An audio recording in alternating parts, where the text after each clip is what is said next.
razão concreta da guerra. E a razão concreta é curiosa no sentido de que não tem nenhum analista falando sobre isso.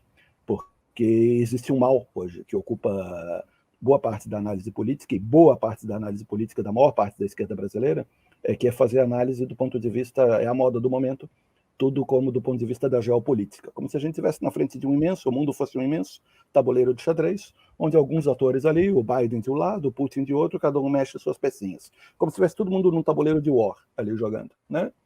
E a verdade é que esquecem que o mais importante em tudo isso e o que determina segue sendo a luta de classes. Bom, acontece o seguinte, existiu uma revolução em 2014 na Ucrânia, que derrubou o candidato a ditador lá, Yanukovych, que era o cara de confiança do Putin, e, aliás, ao contrário das lendas, e da União Europeia, que vinha assinando, inclusive, um acordo de colaboração e de integração à União Europeia. Existiu esse levante popular, a população se levantou, depois de muito tempo de passividade, derrubou, começou a combater esse ditador, e existiu uma tentativa de acordo para parar a revolução, entre os Estados Unidos, entre todas as forças políticas da Ucrânia, entre a União Europeia e o próprio Putin. E assinaram um acordo que foi para deixar o ditador Yanukovych no poder por mais 8 meses e organizar novas eleições. Esse acordo foi assinado pelos Estados Unidos e pelo Putin juntos, certo? O acordo para manter o ditador no poder, certo? Por mais 8 meses e organizar novas eleições. E quando os dirigentes da tal oposição russa foram anunciar isso na praça, no centro de Kiev, né, por isso que a revolução leva esse nome, Maidan, certo? Foi inclusive aquele lutador de boxe que foi campeão mundial de boxe, Klitschko, que foi dar a notícia no meio da praça. Hoje ele é prefeito de Kiev. E ele falou, conseguimos um acordo e a gente vai manter o ditador só mais 8 meses depois das eleições. Ele apanhou do povo no meio da rua. E começou um levante em que não aceitavam, as ruas não aceitavam o acordo entre Estados Unidos, União Europeia e Putin para manter o ditador no lugar, e forçaram uma situação em que ele teve que fugir dentro da casa do governo. Hoje tudo isso é escondido e tentam mostrar como se tivesse sido uma revolta pró-Ocidente, pró-União Europeia ou coisa nesse sentido. Isso foi uma derrota muito grande para Putin, porque eu estava em Moscou nessa época, e a Revolução de 2014 ela gerou uma primeira onda de solidariedade, de apoio dentro da União da Rússia.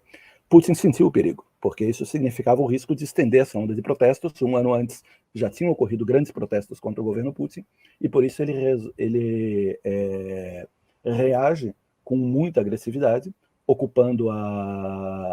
anexando de fato, né, a Península da Crimeia, que era parte da Ucrânia, e ocupando, só que não oficialmente, através de mercenários, mas não oficialmente com tropas, um pedaço de Lugansk e de Donetsk, as duas regiões ali na parte do Donbass, né, que é o leste ucraniano. Bom, foi essa situação.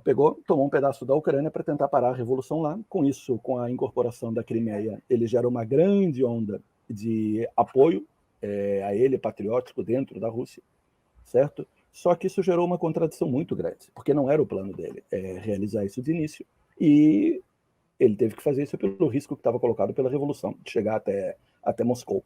E quando ele faz isso, ele cria, em primeiro lugar, uma contradição com o imperialismo americano e europeu, que a política deles era realizar novas eleições e manter aquilo que a gente chama de reação democrática, então, através das eleições, tentar acalmar a situação, mas para o Putin isso era inadmissível, porque esse processo revolucionário podia custar a cabeça dele, certo?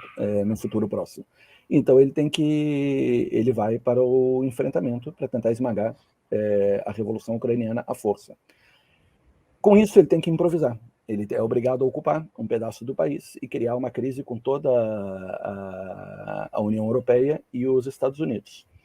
Esse processo, ele digamos assim, se concretizou ao final nos tais acordos de Minsk, né, da capital da Bielorrússia, onde foi assinado o cessar-fogo, um cessar-fogo em condições muito desfavoráveis para a Ucrânia, porque a Ucrânia tinha acabado de derrubar uma ditadura do Yanukovych, e as Forças Armadas estavam sem comando, sem condições de resistir à ofensiva russa. Mas foram obrigados a assinar, né, nesse sentido, para tentar parar a ofensiva. Isso foi em 2014.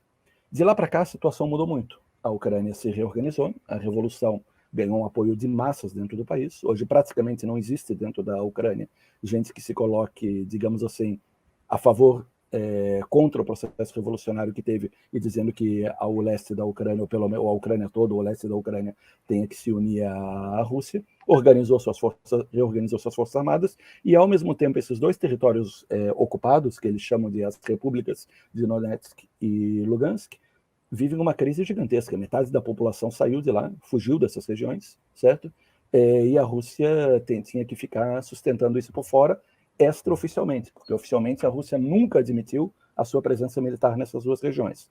Qual que é a situação que estava colocada agora e que gera o conflito? A situação é, a Ucrânia, se quisesse, se tivesse interesse, poderia hoje já tomar de volta essas duas regiões, porque a resistência, esses grupos pró-russos lá, estavam muito debilitados. Então, a única forma, e isso seria uma derrota para Putin gigantesca, seria ele, de fato, admitir que toda a política dele para a Ucrânia foi uma política que fracassou totalmente. E, por isso, a única chance dele era entrar com tropas nessa região. Por isso a gente vinha dizendo, todo mundo dizia, era imprevisível o que o Putin vai fazer, ninguém sabe o que tem na cabeça do Putin. Não, o Putin não pode aceitar que a Ucrânia tomasse de volta os seus territórios ocupados de maneira alguma, porque isso significaria o fim do regime do Putin. Significaria o fim do seu governo. Então ele teve que reagir e dobrar a aposta. No fundo, o que nós estamos vendo é isso. Em base a uma instabilidade muito grande da sua política de controlar as antigas regiões que eram parte da União Soviética, e isso não é só a Ucrânia, isso é a Bielorrússia, que a gente viu a revolução há 1 ano e meio atrás, é o Cazaquistão, que a gente viu o Levante há 1 mês atrás, no começo de janeiro, 2 meses atrás. A instabilidade em todo o Cáucaso, toda a região ali do Cáucaso, a guerra que teve no ano passado, a curta guerra que teve ali entre o Azerbaijão e a Armênia, as disputas de fronteira que estão tendo hoje entre a Quirguízia e o Tajiquistão, todas essas questões estão começando a fazer água, todo aquele plano do Putin, certo? Que dizia respeito a restaurar o antigo espaço soviético, mas agora como uma potência capitalista. Esse projeto está entrando em crise, esse projeto do Putin. E é isso que explica a agressividade dele hoje em relação à Ucrânia. Porque ali ele está jogando o futuro do governo dele, a cabeça dele, ele está jogando nesse momento. Então o fundo é esse. O fundo é uma política para esmagar a Revolução Ucraniana de 2014 e as consequências que ela mantém até hoje e a influência, a simpatia que ela conquistou, não só por toda a Ucrânia, como na Bielorrússia, como em outras repúblicas. Na Geórgia, por exemplo, houve uma grande manifestação em apoio à Ucrânia ontem, com dezenas e dezenas de milhares nas ruas, certo? E uma onda de solidariedade que nós estamos vendo pelo mundo inteiro. É essa a política do Putin. Ele está tentando salvar o pescoço dele.